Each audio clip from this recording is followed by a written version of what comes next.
Okay, I was just telling everyone that I get really fired up about the story about China sliding.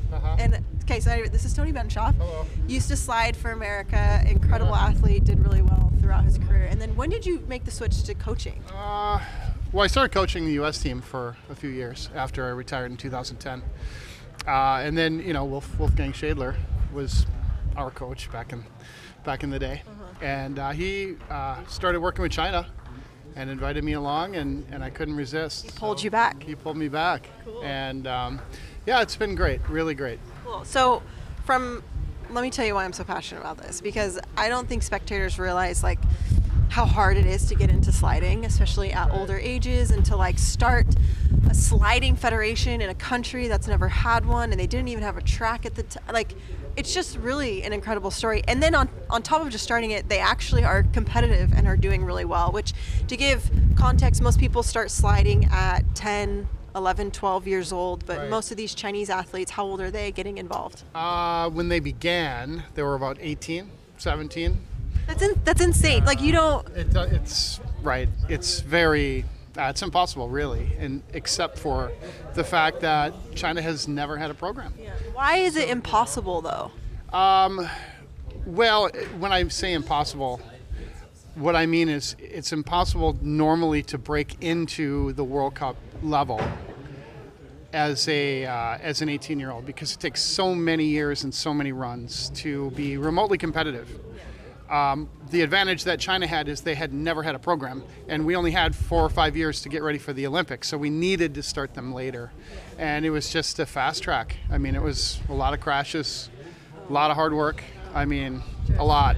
So describe your first time to China. I don't even know how you would begin to get people, how is this a grassroots? It was pretty crazy.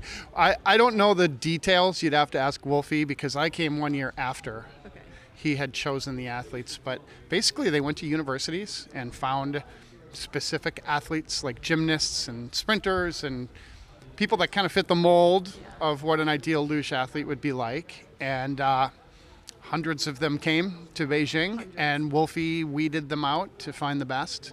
And he doesn't speak Chinese. He had an interpreter? Translators. It was a whole process. Yeah, pretty crazy. And he just saw, and I guess the natural build for luge is just athletic, anything. Yeah, right. There's no golden rule, but generally taller and athletic, obviously. Thinner, just explosive power type athletes, not endurance athletes. So, but all of that doesn't really matter if you don't like going down the hill. And you can only figure that out once you get them on the sled. So was the track built at the time? How did they get them on sleds? Yeah, they had to come to Europe, and they had no idea what they were doing. Wolfie had all these kids. I mean, from the bottom, how to prepare a face shield, how to put on the suit. They were putting the suit on, backwards. I mean, it was the lowest level, because when we started as athletes, we had peers to look up to. But for these guys, they had no one, and there was a huge language barrier, so it was just things you just take for granted. We had to teach them. There needs to be a documentary made about this. It was pretty funny, yeah. I mean, there's a lot of stories. Yeah. A lot of stories. What kind of story? Share. This is what people want to learn about, because they just see athletes go down the track, and they don't really appreciate how difficult it is. And I just feel like the biggest champion and supporter of China, and I just love that they're here. So what's one of the stories, if you could? I'm trying to think of a particular event or a story, that would be funny, but it's more just the nuances of the sport, like how to prepare a face shield and the suits on backwards, and how to steer. They had no, simple things like taking the runner guards off before you go, they really basic things that they just didn't understand. Yeah. I don't have a particular story in my mind right now. I'm kind of drawing a blank. If it comes out, no, it's fine. So I've been so impressed with how they've just come to all these tracks. The men bomb it off the top. I know. Which as a female slider in the sport, there are some tracks where I just would never go from the top, and I had been doing it for 12 years at that point. And so these new Chinese athletes come in, the men are just throwing it off the top. How? I think it's a combination between determination and there's an element of fearlessness. There's also a cultural thing where they are just extremely hard workers, and they knew where they needed to be. And we had a great coaching staff, right? I mean, Nori and myself and Wolfie. I mean, they had good guidance. But yes, it's tough. I mean, it's not like bobsled or skeleton, as you know. Yeah. You can't just bomb off the top. Yeah. And sometimes they had to, and the results were obviously a lot of crashes. They're just fearless. Yeah. Last year was particularly tough, but every year they get a little better. Yeah. This year we're doing pretty good. I mean, doubles is in 12th place after the first run. Very rare. Yeah. Very rare. So it takes time. It takes time. So what is the future of China luge? Like, fortunately, we're at the place now where the new athletes that are getting involved have older Chinese peers to kind of teach them, which is like where USA was in 1985. So the future really comes down to interest. It's all government funded, so if the Chinese government wants to be good at luge, they can be one of the best. Do you think, I guess this is a little more philosophical, and I'll let you go do your coaching jobs, but there's so much I'm learning from this. Do you think like luge is the type of sport that you can throw money at it and get success with it, or is there just such a big learning curve that? Well, the money comes into, we have to travel to the tracks, as you know. Maybe the public doesn't know that, but it's a lot of travel. And for China, luckily now we have a track at home, which is really great, but you can't just train on one track. It's not like sprinting or many other sports. You have to travel. So that's where really the money comes in, and it's time, and it takes about 10,000 runs for an athlete to be competitive, and you have to start early and finish late and take thousands and thousands of runs to become good. And we're working there. We're in year 6 essentially. We lost basically a full year during COVID, and for their experience level, we're super happy with where they're at. Do you think we'll do like an Asian tour maybe in the future? I mean, it would be awesome, but it comes down to money, and we have to be able to travel to those countries. I mean, Japan is super great. Korea is awesome. It'd be great to do it. Yeah, of course. Okay, last question. Have you learned let's hear your best Chinese. Oh, what do you got? Yeah, no. I mean, I truly don't. It's such, for me, I'm really bad at language anyway, but it is such a difficult language. And I have spent hours and hours working with these translators just to say certain things, and the nuances of the tonality and everything. It's really complicated. I don't want to do it any misjustice, because I know this is going to be on the internet, and I'll for sure look like an idiot. Yeah. Well, even when I was there commentating in Beijing this year, I was like, I don't. So do they just speak English with you? Yeah, exactly. That's all part of their training, is learning English. Oh, wow. It's an English-based sport, really. I mean, whatever coach they have, it's going to be an English speaker. So will you stick with China for a while? Or one thing that's great is now some of the athletes are experienced enough that they can become coaches in the future. So I think in the long future, China will have some Chinese-speaking coaches. But for now, we have translators, and now they're pretty fluent actually in English.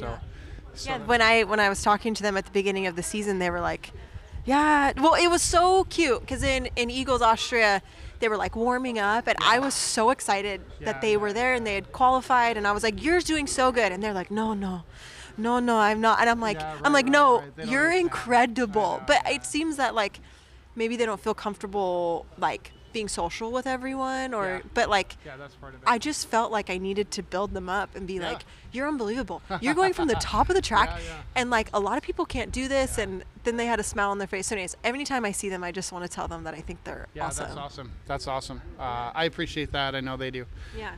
A lot of times they're just hearing what they're doing wrong, like many athletes, but it's nice. It's true. I mean, they are doing a great job. So. Okay, well, I know they think their English is not good enough, but we would love to just even ask a few questions with them one day throughout the season. Yeah, for sure.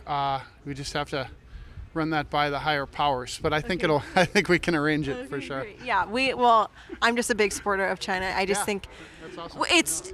It's so important. It's just important. Anyways, thank you for your service with all this. Are you going to stay with Team China for a while, you feel? Probably, yeah.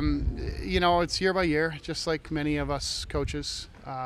In China, it depends on what they want to do with the future. But yeah, I mean, I love it. So I don't want to leave. Okay, fun. Well, then we will see you at future races. Thank you so much. And then, this is so fun. Good job.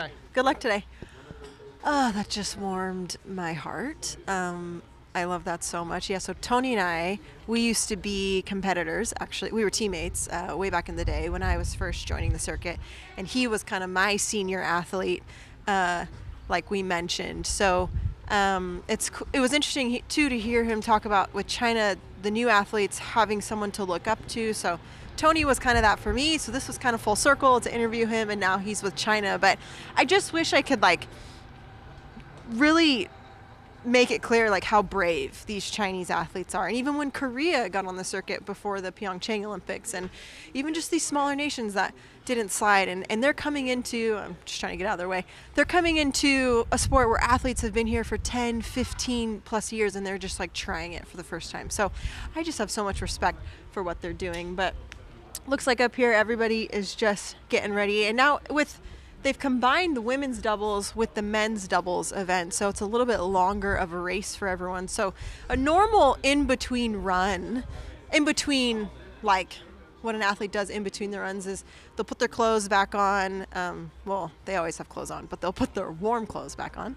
And they kind of walk around, they get chill. I wonder if we can see some of the athletes. Maybe one time we could do a segment where they're warming up over there. But they're just trying to stay calm and get in the zone, pretty much. The coaches are taking the sleds. They're doing more steel work. Here, you can pass me. They're doing more steel work. They're pasting their steels. And I talked about pasting last week, but I'll cover it really quick. So do you see how there's toilet paper on the runners over there? So diamond paste it comes out of a syringe, and it's like a micro grit, and so they would put this little paste on there, and then they'll go back and forth and make the sled really shiny. It saves about 1/10 of time going down the track. And so once you paste your steels and get them all ready, you want to cover them with toilet paper, because those runner guards are the runner guards they use every day. So sometimes there might be dirt in the runner guards, or there might be like grit in the runner guards. So they'll take the runner guards up and down to the finish, back to the top. And so anyways, it's just like small little things that make it easy just to like take care of sleds and all this stuff. We have an athlete right here warming up. The lower back is so crucial a part of this. So anyways, oh wait, this is kind of cool actually. I want you to, Casper's my camera guy. He's so good. Take a look right there. He's covered up the grooves so that it can, I don't know, do its best to kind of freeze over faster, because some of the ice was kind of runny here. I'll come on this side actually.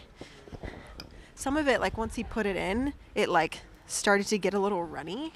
Actually, let me feel this. Hold on one second. I do my own stunts. So it's still a little wet, you can see on my fingers. So if they could just like hyper freeze this track and like get this colder. But really it's the weather that does it. It's the weather that everyone depends on, because if they turn up refrigeration on the track, it'll make it more frosty. So you have a whole crew that takes care of ice and takes care of like what it looks like. So this guy right here, a saint that he is trying to solve this groove problem. And so take notice when you watch the second run, watch the sled like click into grooves, like see if like it does click into the grooves. And then by the end of the race run, the women are going after the men. So the men are going to get the best ice, the women are going to get the not so great ice. So maybe we should switch that in the future. The women will go first so they get the better ice. But the women are going to get slower ice because the men are going to be using it over and over. So this is exactly why we're doing the studio show, because there's so many pieces. There's just so many pieces that like go into getting an athlete on the ice. So we'll see. The race is coming up in just a few minutes. I may throw it to our commentators and I'm just trying to think if there's any other goodies that I want you guys to know about. Yeah, I think that's about it. I mean, we'll talk about it after the race, but it's tight racing. So let's get you teed up for the second run. Currently leading, I believe the Latvians are leading the men, and then don't quote me on the women's because I was busy running around trying to find Tony to come interview with me. But it's just gonna be good. But also, it's just a whole different race this weekend. Okay, so the first weekend was really cold. This weekend really warm. It's just a completely different situation going on, and the athletes have been adjusting. So all week it was full on raining a few days ago. It's crazy. I've never seen Latvia when it's raining like this, but they're changing the angles of their steels. They're changing how they're driving, and there's just so many, and some countries are just faster on slower ice. Don't get me started on that, because when I was sliding, we were not very fast on slow ice. But some countries do really well on slow ice. So like Christian Eigenthaler, he was like, oh, slow ice, like this is good. But some countries are like, slow ice, our sleds just aren't matched for, some sleds are just not matched for slow ice like this. So anyways, I just feel like I'm talking, I don't even know if this is interesting to any of you guys, but it's interesting to me. It's interesting to me because I had to live this life, and you try and be as fast as you can, but there's just so many pieces that go into it. So anyways, we're getting ready for our second run. The men are in there, the sleds are done. I'm seeing more tissue paper on there. So anyways,